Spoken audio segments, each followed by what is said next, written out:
Hello, everyone, and welcome to today's presentation. My name is Ashley Rumschlag, the Vice President of Digital Services at Teresa's Fund and domesticshelters.org. Today, we are delighted to be joined by Dr. Fontes for a presentation on domestic violence and coercive control. Just a few housekeeping items before we get started.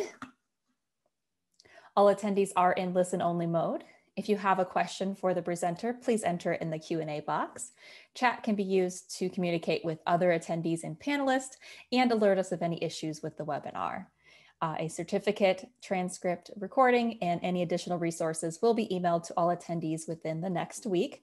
If you are a call-in listener, please email ashley@domesticshelters.org to share where we should send that information. Everyone here, I hope, is familiar with domesticshelters.org, but just a very brief overview of what we do. We are the fastest growing online resource for domestic violence information. We reach a little over 2 million people every year. We have a searchable database serving both the US and Canada.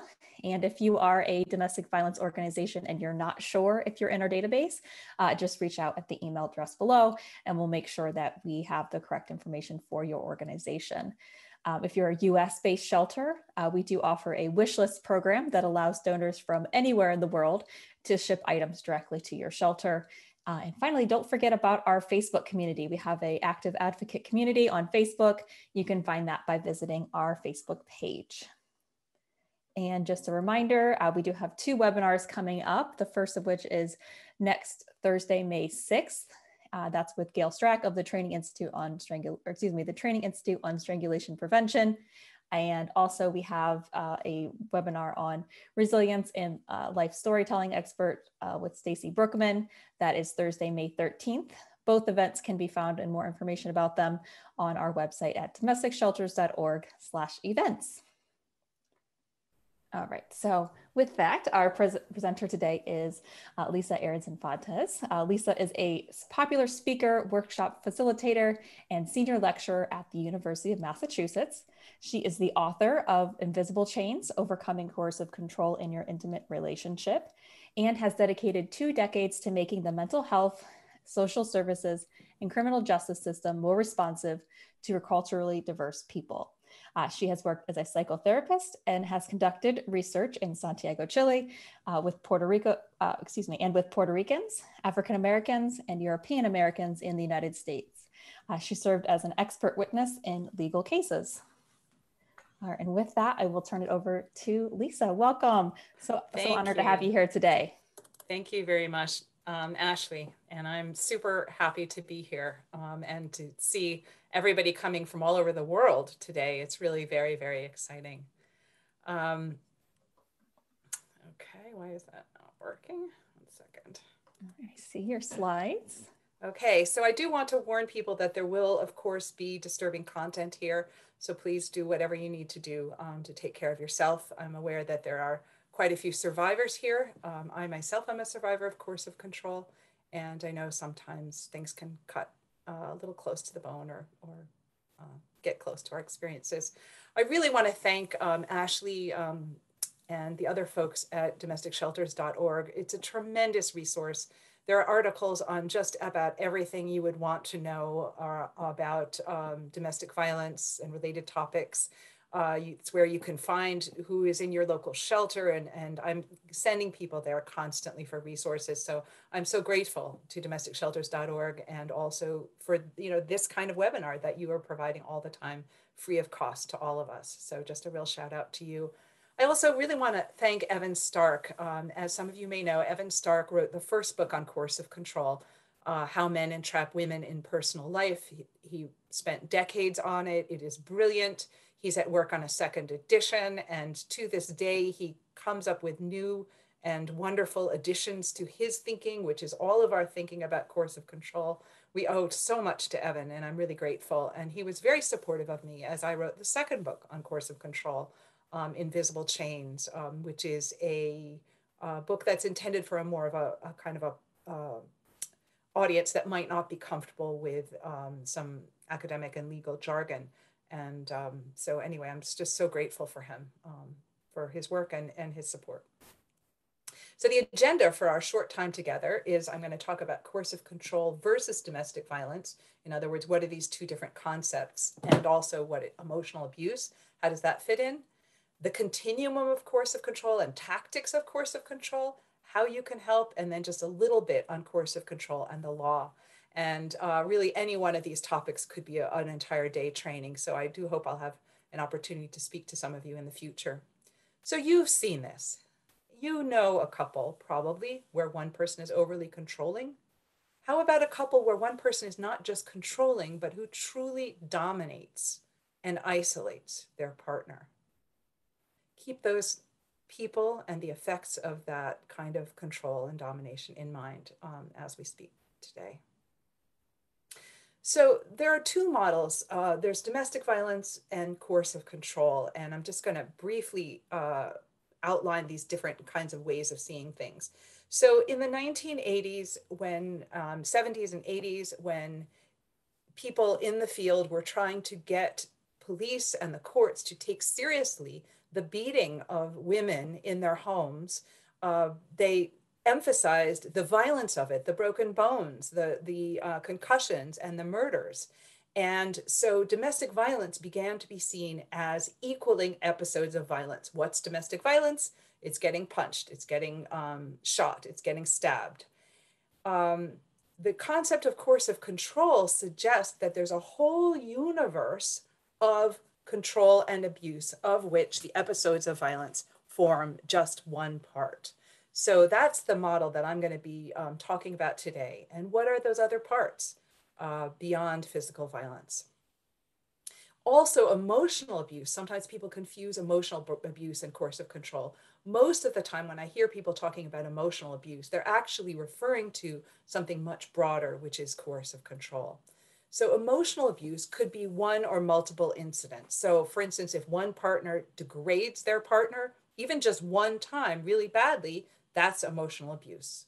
That's one type of emotional abuse. There's criticism, there's insults, calling names, humiliating. Those are all different types of emotional abuse. And emotional abuse could be ongoing, or it could just be an incident from time to time, and that's emotional abuse, and that's a problem. Coercive control is much broader. So there's numerous incidents, and they comprise a multi-pronged strategy. So it's isolation and emotional abuse and sexual coercion, for instance. So there's more than one type of abuse going on.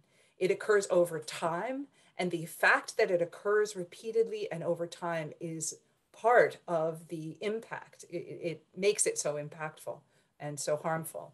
It can include physical, emotional, economic, sexual, and other forms of abuse that we're going to look at. And the victim becomes trapped, which is really important to speak of. So coercive control can be called a strategy to dominate another person. You can see coercive control in other settings. You can see it in the military, in sports, in some workplaces. The elderly and people with disabilities who may be dependent on a caretaker can be subject to coercive control for sure. But with intimate partners, it's 24/7, and that's really what we're going to look at today is coercive control and intimate partners, with intimate partners, although some of the tactics that I'm going to be talking about apply to other settings as well. In heterosexual couples, it's more likely to be men dominating women in this way. And I should say, most men would never control their partners this way. So although I will be giving most of the examples of men coercively controlling women, I'm not casting a broad brush against all men, just those who are coercively controlling. Coercive control does exist in same-sex couples. People of all genders can be victimized and victimizers. And yes, women can control men as well coercively in heterosexual relationships. So what are those other tactics besides physical violence? Isolating, sexual coercion, intimidating, economic abuse, stalking, degrading, physical abuse, manipulating, controlling through the children, micromanaging. Now, not all of these have to be present for it to be coercive control, but you'll see these and more. So coercive control, when we think of domestic violence, a lot of times we think about there was an assault on January 1st, and then there was another assault on August 1st. But those of you who work in the field, the advocates and others who are here, know that it's not like nothing happened between January 1st and August 1st.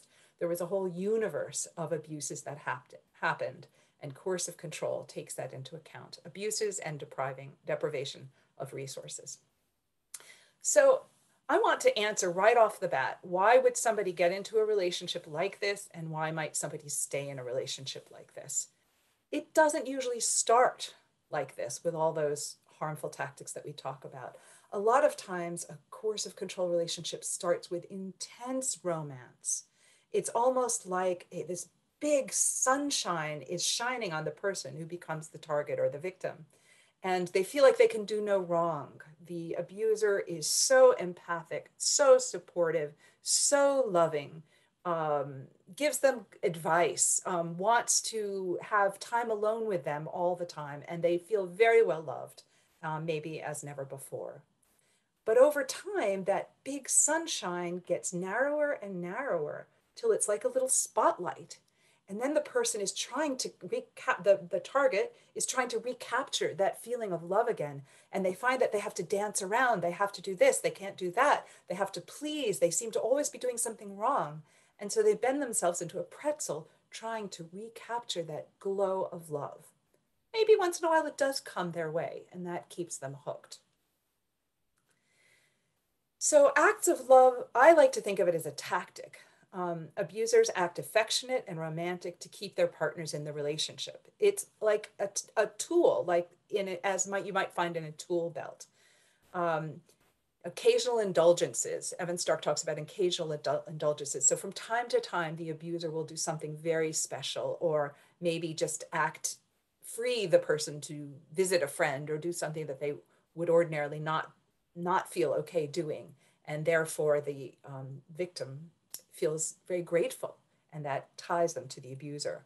I don't like to think of it as a cycle, although if thinking of it as a cycle works for you, that's fine. I think of it as a tactic. So the abuser has this tool bag of manipulating, threatening, isolating, and so on. And acting loving is one of those tools. And they'll use it when they need to keep the person involved in the relationship. So some of those other tactics include isolation. So separating from friends, family, and coworkers. And that can happen in a lot of different ways. Getting drunk every time the friends come over. Well, the friends are going to stop coming over, or the person who's victimized is going to stop asking friends to come over because it's too embarrassing. Or not allowing her to work, or not allowing her to go out with friends, or making such a fuss every time she goes to see her sister that she just decides not to see her sister and limits herself. The abuser can ruin the victim's friendships and their reputation. They can do that online. They can steal the identity and post things online which will offend people, or through Facebook, through social media. And sometimes that isolation is packaged as caring, like, honey, I don't want you to go running because we're trying to get pregnant, and that might interfere with that. So you just stay home with me. We can do some exercise together. Or I don't want you to go to your university classes because you're sitting next to people and you come home late and that doesn't seem safe. Or I'll go pick you up from work, and that way you won't have to take public transportation. I'll go with you to the supermarket. So increasingly the person becomes isolated, not able to see other people or not able to see them alone. There's often economic abuse. So the person cannot work, or sometimes the victim is the only person working, but they have to turn over their paycheck. Maybe they'll get an allowance, but it's often not sufficient to support the household. Money is used to threaten, reward, and punish. I've seen this with rich people.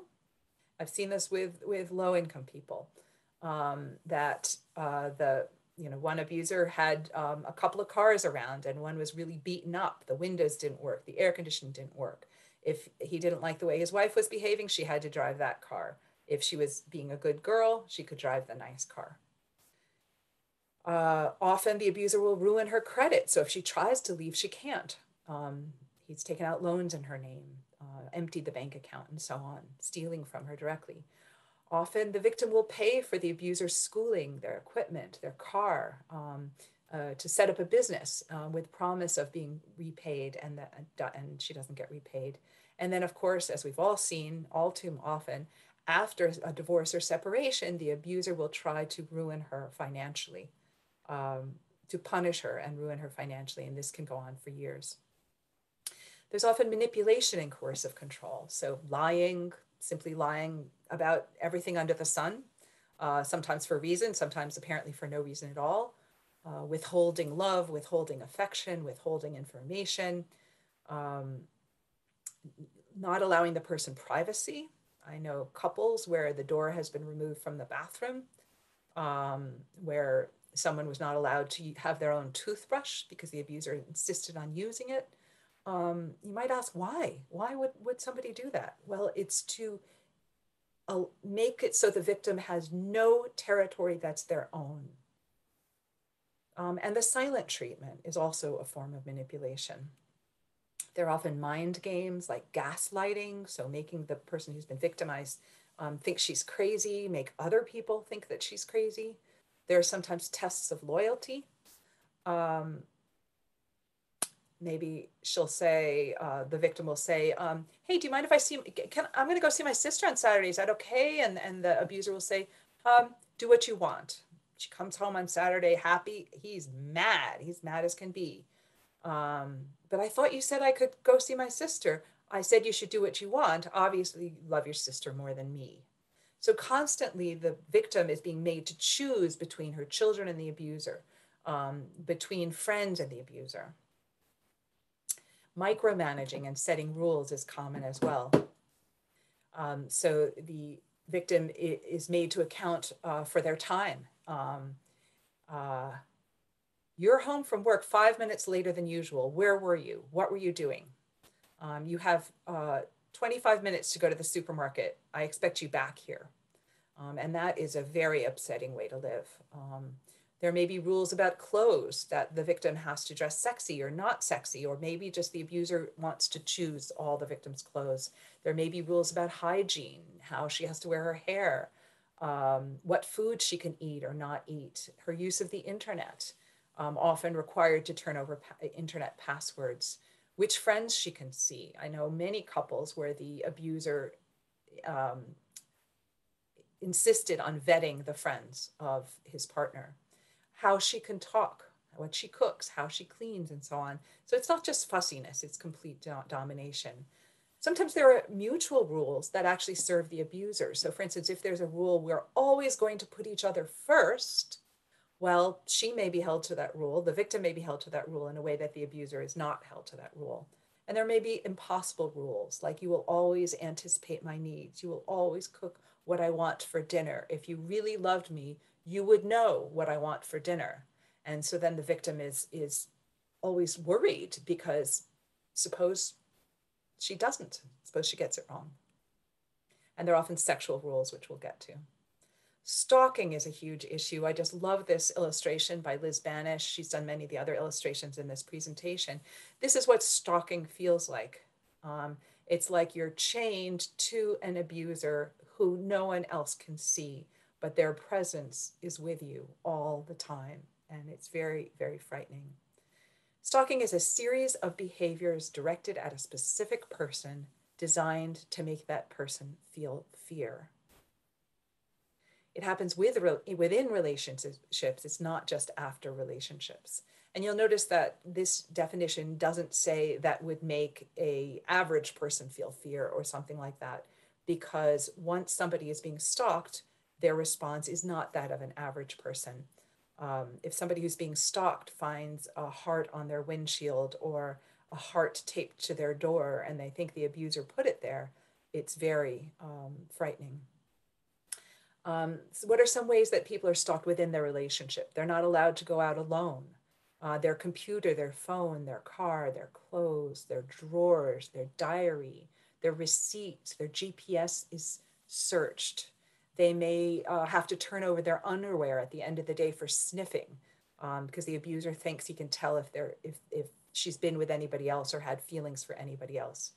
She may be followed, or proxy stalking, where somebody else is made to stalk. Somebody else is following her or tracking her. With teenagers, sometimes you see this, that a teenager will tell a group of 40 friends, hey, tell me if you see my girlfriend.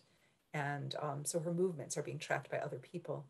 One thing about stalking that's so hard is it's unpredictable. There's no clear ending. So sometimes, it seems like the stalking has stopped after a relationship, and then all of a sudden it started up again, which is very disturbing. The individual incidents may seem mild to others. Um, they may seem like no big deal, like the heart on the door, like I said, or rose petals on the front step, or um, a depositing $6.66 in someone's bank account every month after a relationship. That number being a number that's associated with the devil, and very hard to stop that kind of deposit. But it creates immense social damage. Technology facilitated abuse. I'd love to do another entire training on that, or you probably have other people who are more qualified for that as well. But I'm doing some research with a group of people now on technology facilitated abuse, which happens in so many different ways. Electronic stalking via GPS that someone in the group mentioned, being turning on the microphone on their phones, hidden cameras, smart houses or smart devices being controlled by an ex. I mean, it goes on and on. Yeah, very, very frightening. Harming children to control their mother, something I think we here are all aware of, but the courts don't pay enough attention to. Isolating mothers from their children in many different ways while the relationship is going on, sending the children to the room, or making the mother punish children in such a way that the children are going to resent her and not want to, and it harms their relationship. Interfering with the mother's authority, so that it's clear that there's only one authority in the household, and that's not the person who's being victimized. Asking children to spy on or torment their mother. Where did your mother go today? Who did she talk to? Why did she take so long at the supermarket? It creates a terrible, terrible burden for children, and that happens both within relationships and after separation. Threatening the children's well-being. It could be very blatant. If you don't agree to do X sexual act with me, I'm going to have sex with our children.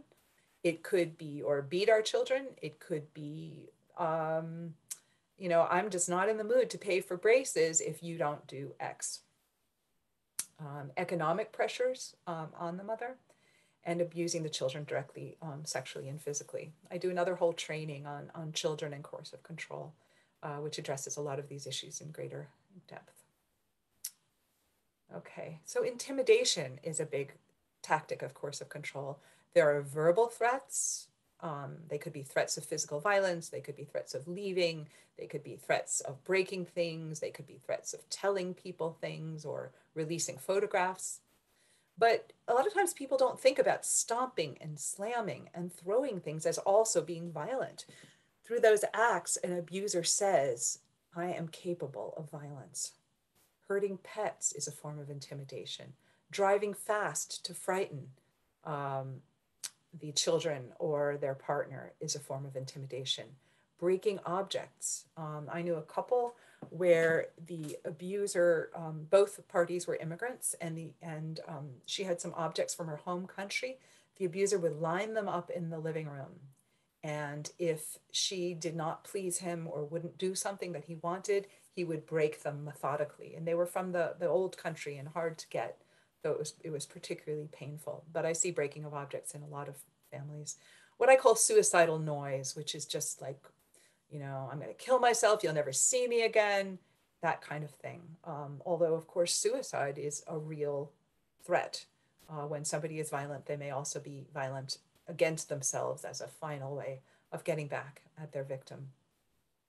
And what does this do? It just creates a climate of fear in which someone can't live well, and nor can they leave because of their level of fear. Physical aggression, it certainly can be a part of coercive control. It's one tactic. It's not always present. Sometimes people say that the physical violence wasn't the worst part, that the control, the intimidation was worse than the physical violence. But the physical violence can also be brutal, absolutely brutal. And I'm so glad there's going to be a presentation soon on strangulation. The physical aggression in domestic violence is often mild but frequent. So, you may be told about the worst incidents, but on a daily basis, there may be pushes, slaps, grabbing, throwing coffee at the person, shaking them, pulling their hair, unwanted rough sex.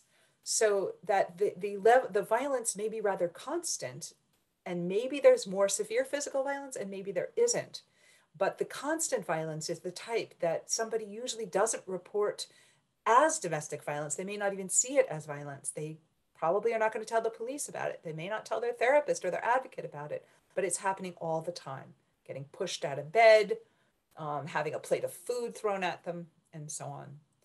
95% of domestic violence assaults are of this milder kind. And if we're waiting for the broken bones, we're going to miss most of the violence. In 40% of couples with domestic violence, the abuser assaults the victim several times a week or daily. Think about what it's like to live like that. Looking briefly at sexual coercion, violence, and degradation, which is often present in coercive control, one expectation is frequently sex on demand. So when the abuser wants sex, the victim is required to give it, often how he wants it. There can be sexual name calling, you slut, etc.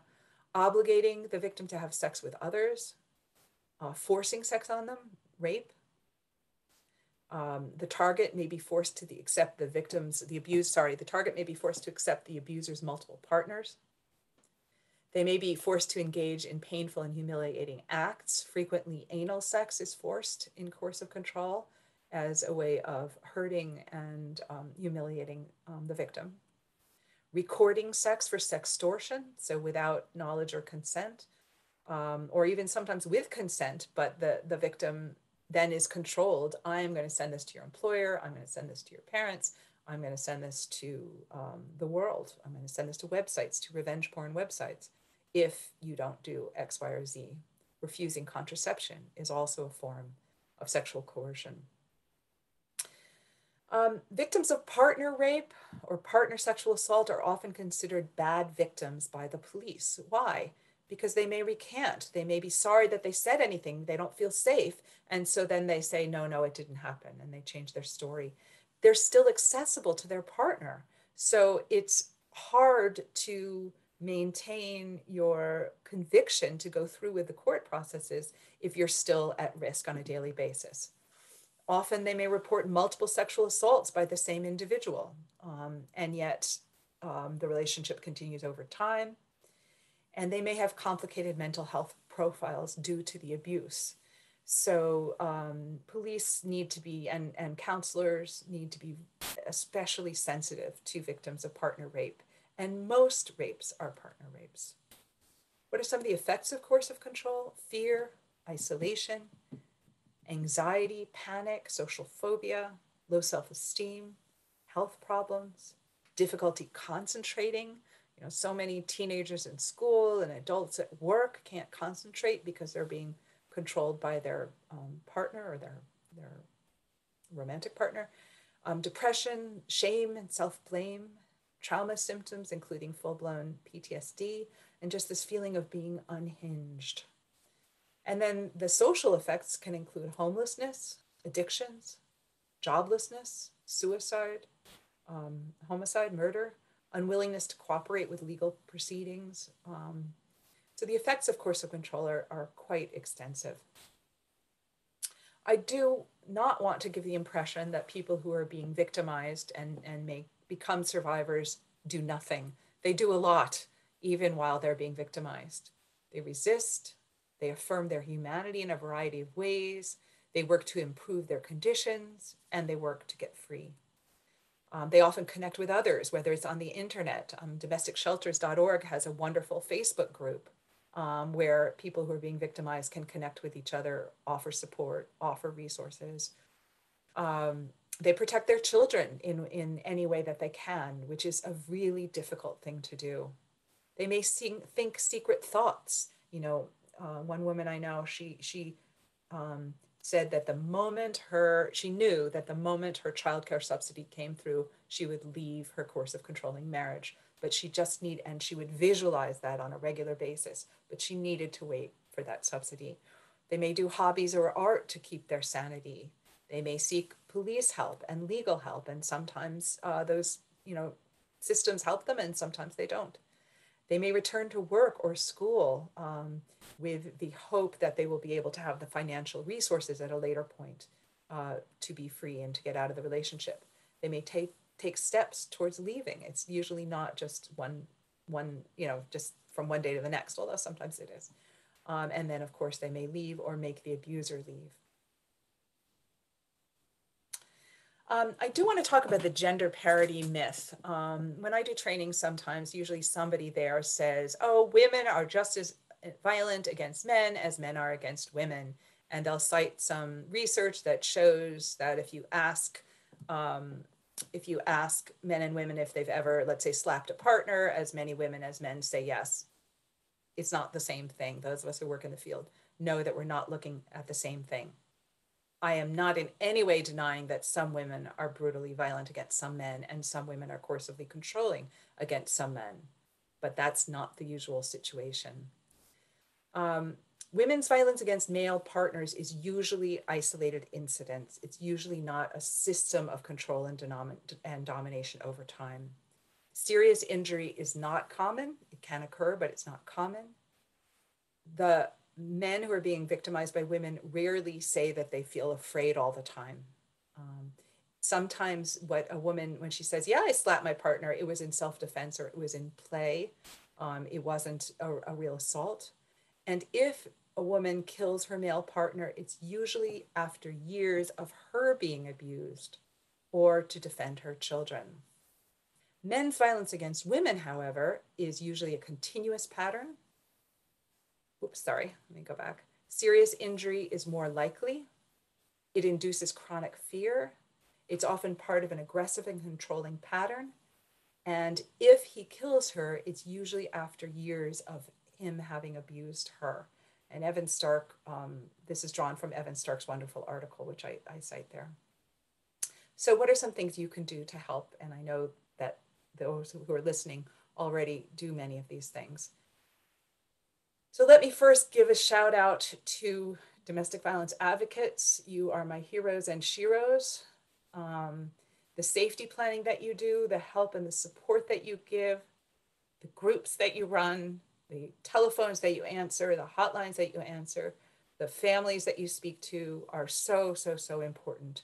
So if you know somebody who's in a coercive control relationship, refer them to their local domestic violence agency. The domesticshelters.org website has this information on where they can find their local people. I'm obviously moved talking about this because it's just so, so important.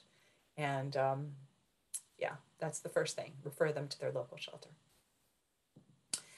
As an individual, you can stay in contact with the person who's being isolated by coercive control and provide support. What kind of support? Find out what kind of support they want. It might be phone calls, it might be financial support, it might be a willingness to take their pets. If they do decide to leave, it could be childcare, could be information, helping them set up a bank account, and so on. Try to avoid judging or controlling, offer help, be patient, stay in touch. But someone who's been controlled in their relationship does not want to be controlled by a professional or by a friend. So you can ask, what do you need? What can I do to help? What do you want to do? And what's your biggest worry? Because for one person, their biggest worry will be that they'll have to leave their dog. And that's a significant worry, but it's not the same as somebody who's worried about being killed. And so I think it's important to find out what somebody's biggest worry is so that we can address it. Therapy with somebody who understands coercive control is so good. And therapy with somebody who doesn't understand coercive control may be not only frustrating, but harmful. So I hope that we can educate therapists about coercive control.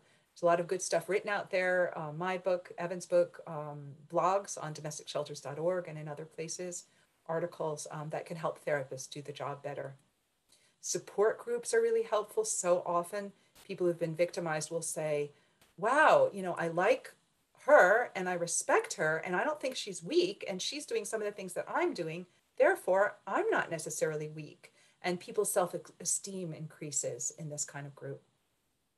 Police intervention is absolutely sometimes necessary. I think alternatives to police where they can be helpful are fantastic.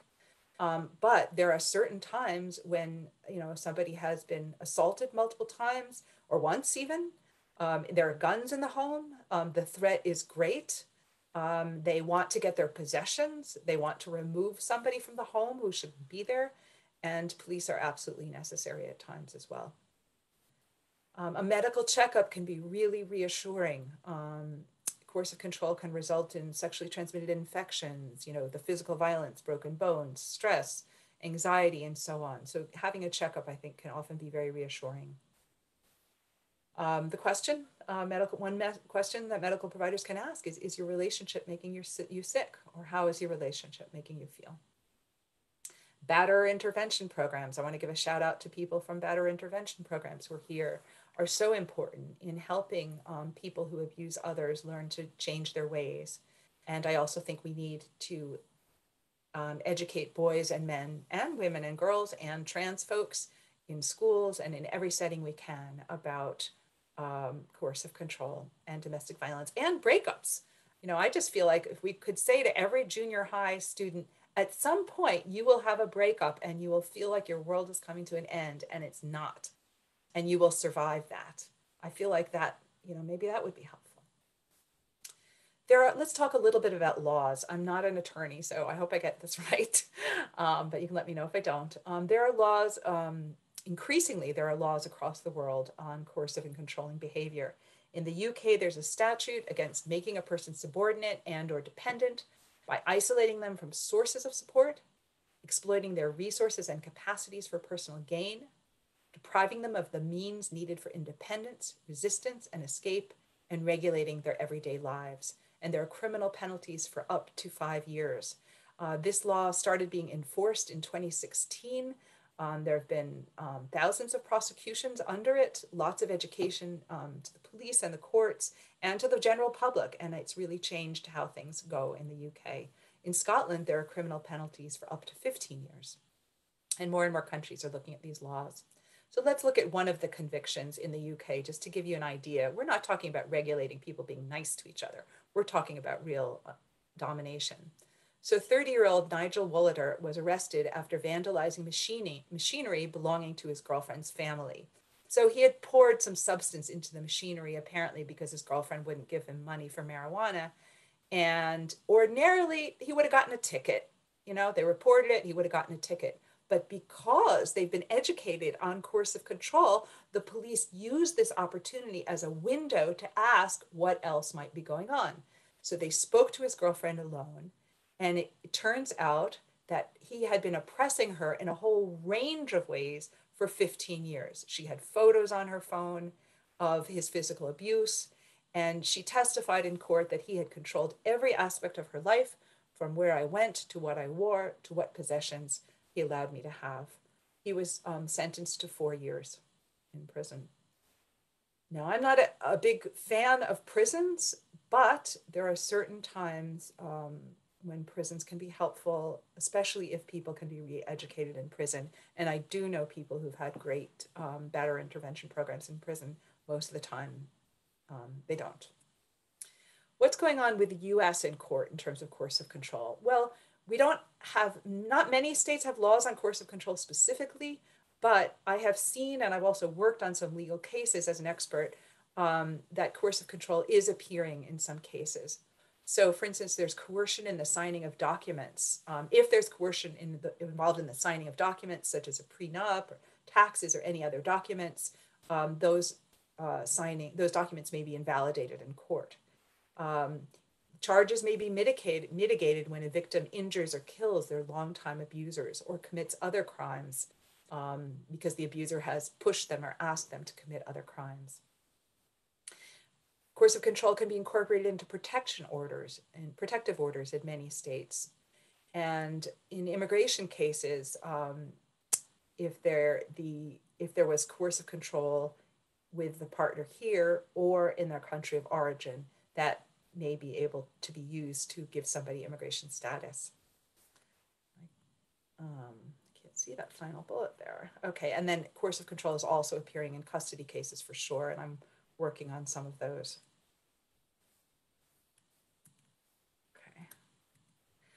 So I'm going to briefly talk about a couple of laws.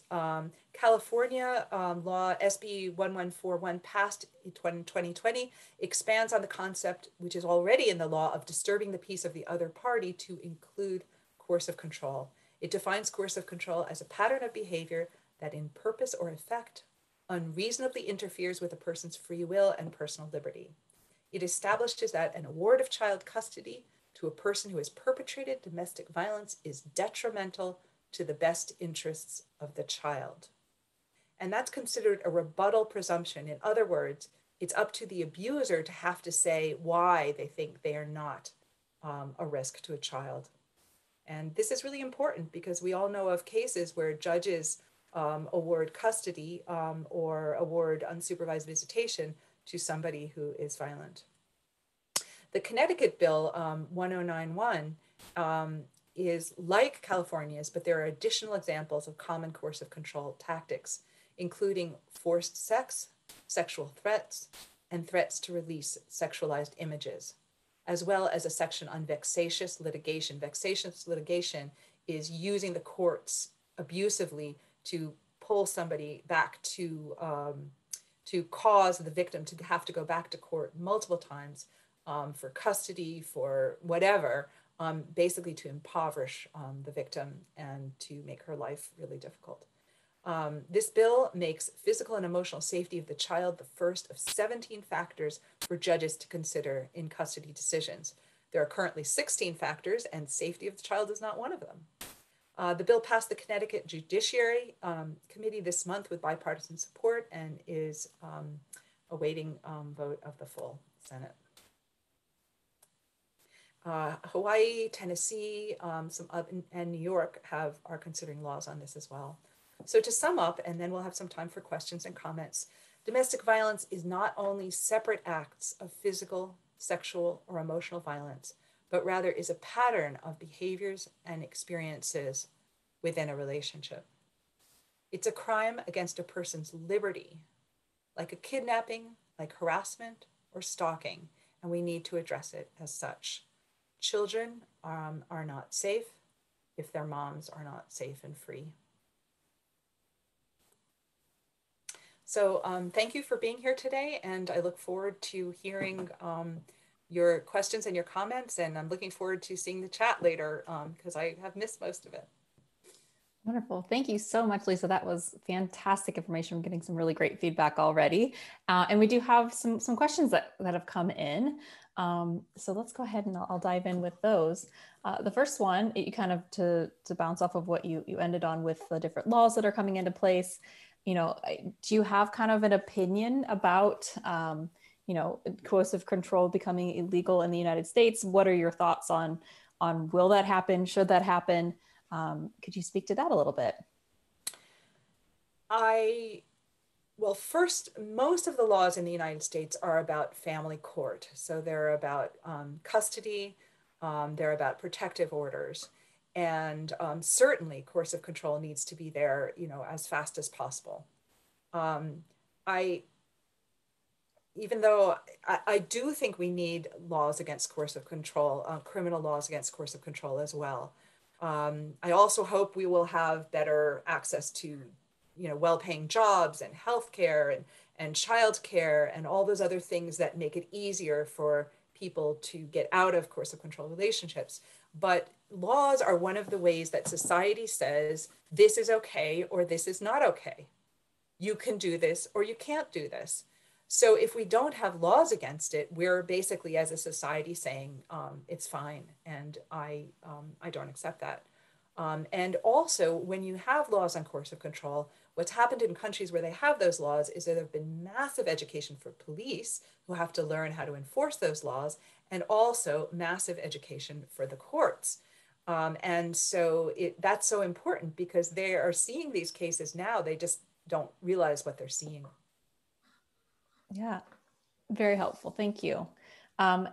Betsy asked, do you have a template or kind of a turnkey educational outline that they, other advocates and trainers can use to educate others on this topic? Where would you kind of send people to learn more? Well, I do columns for domesticshelters.org, and I've done quite a few on coercive control.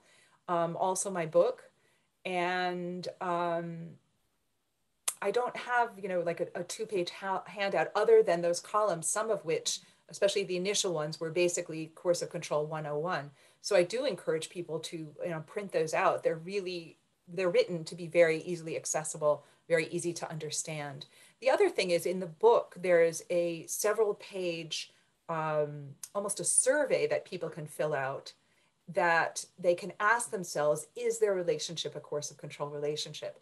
And that can be so helpful. Or what aspects of it might be problematic? Because a lot of times you don't connect the dots. So, well, there's this that's annoying, and this bothers me, and this makes me feel really bad.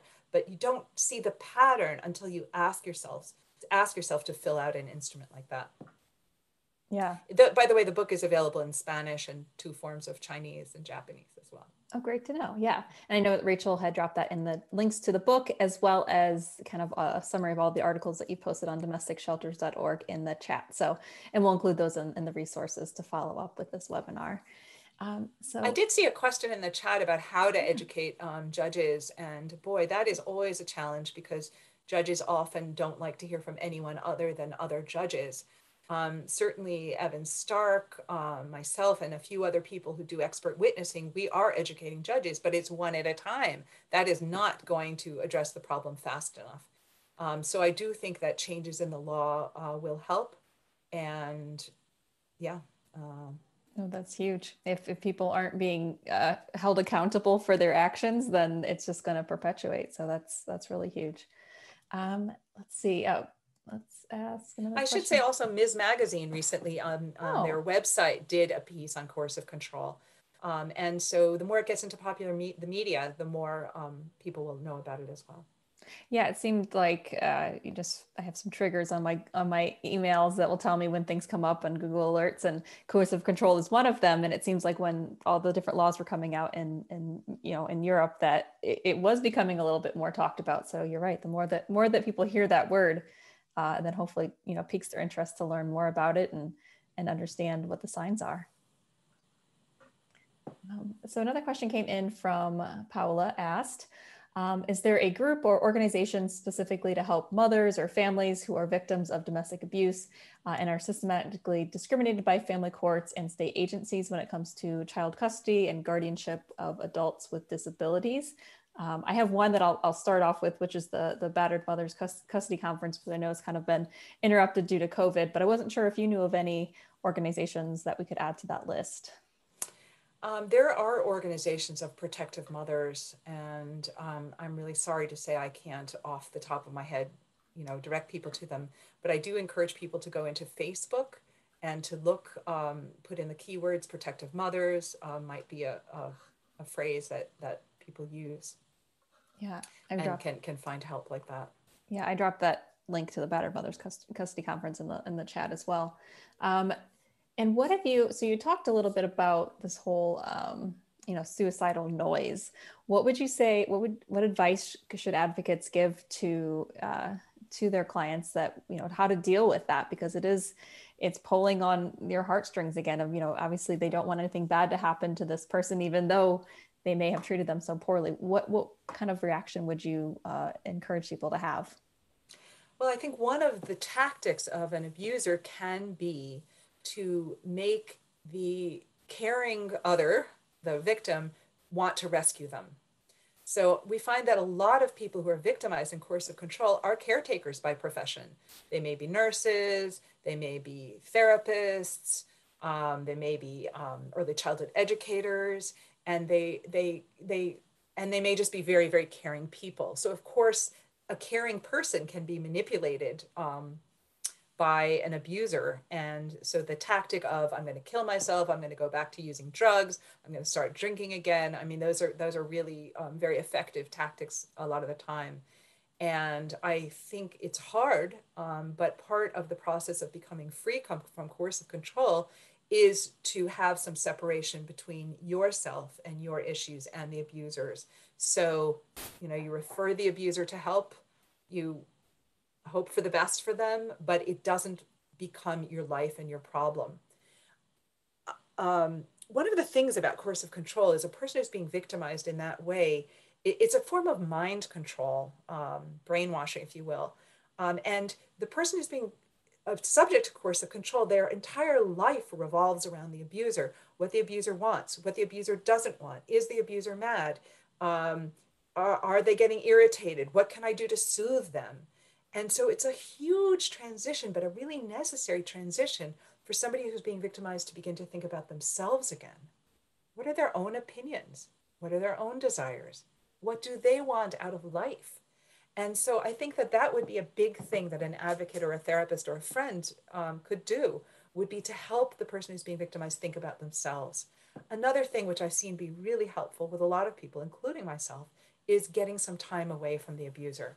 So whether that's 2 hours on a walk with the phone off, if it's a weekend camping where there's no signal, where the abuser can't reach them, whatever it is, getting some time without the abuser in their head so they can begin to tune into themselves.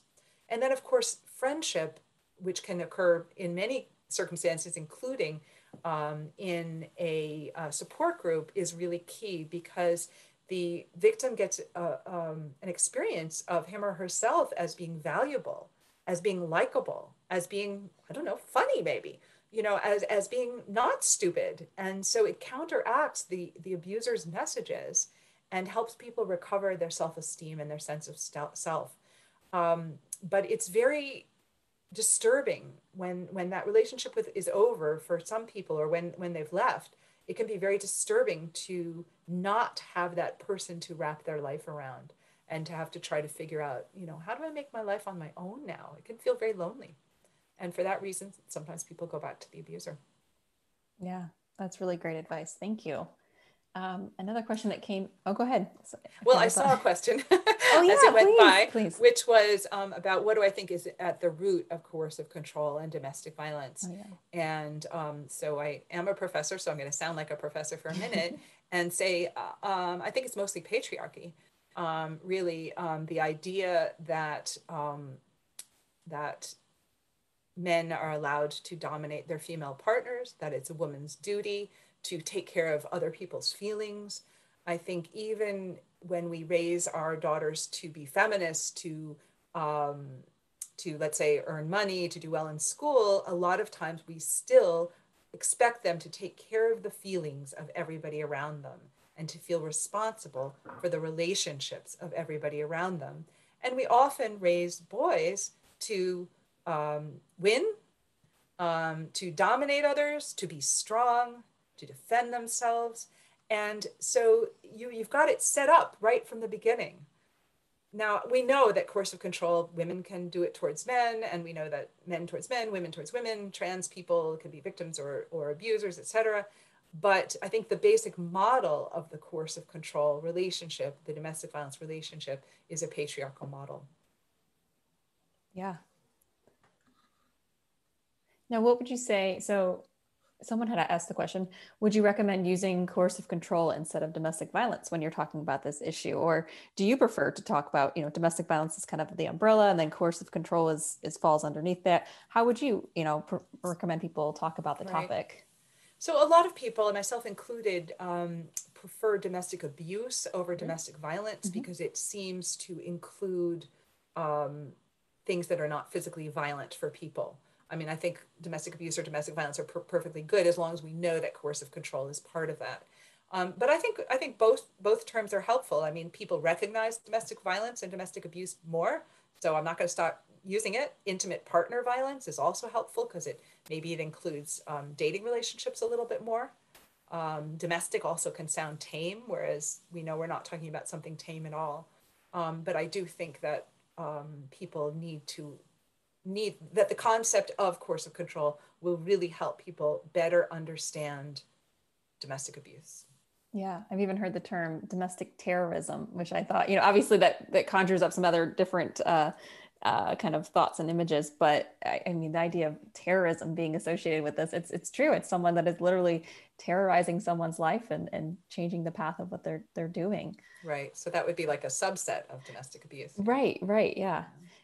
Looking at another question, so dealing with when it comes to children, how would you recommend people deal with coercive control when it comes to having to share parenting visitation and kind of still interact with an abuser, after the relationship has ended, but the coercion still continues? Right. That is so hard. I mean, I think we are just at the beginning of this quest to educate judges and even attorneys who work with domestic abuse. They may not understand coercive control, and therefore they may talk only about violent incidents. Then the abuser's attorney says the abuser was never violent against the kids, and so okay, the abuser is awarded custody or visitation, unsupervised visitation of the children. It's a huge issue, and I'm happy to see that the proposed Connecticut law won't allow that. Was it the Connecticut law? That at least some of the proposed laws will not have the I believe it's the California law that an abuser, somebody who's a documented domestic abuser, will have to prove that they're not violent against the children. Yeah. So someone said, yes, it was the Connecticut law as well. Yeah. And that's really important because it is such a struggle. I mean, there are technologies that can help. So all communication goes through a particular app, or there are parenting supervisors, but sometimes the victim is made to pay for that. And I really just hope we can keep educating judges and attorneys about this. Yeah. And I have I have a collection of articles, academic articles, which I'm happy to share with people that I didn't write them, that can be helpful for people trying to make these claims in court, that talks about the way domestic abuse is harmful to children. Yeah, that'd be helpful. I made a note there that we'll get those links and include them in the resources. That would be really great. I think in time for maybe one or two more questions here. I just turned 2 till.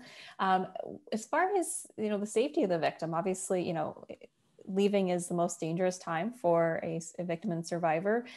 Are there any tips that you can share? Obviously, you mentioned safety planning. Do you mind going into that a little bit more as far as, the key points that people should pay attention to at the end of a coercive control relationship? Yeah, sometimes you don't know if it's the end. Of course, step right, along the way, right? Just But that step towards, no longer being in the relationship. right. Well, I mean, I think that advocates can really help somebody do the full assessment of their relationship and what they need to be safe. I mean, for some people, it will be walking out the door that very second. For other people, they'll need to be having a lot of planning. The presence of guns is a huge issue, and a gun in the house really makes people at much greater risk than not having a gun in the house.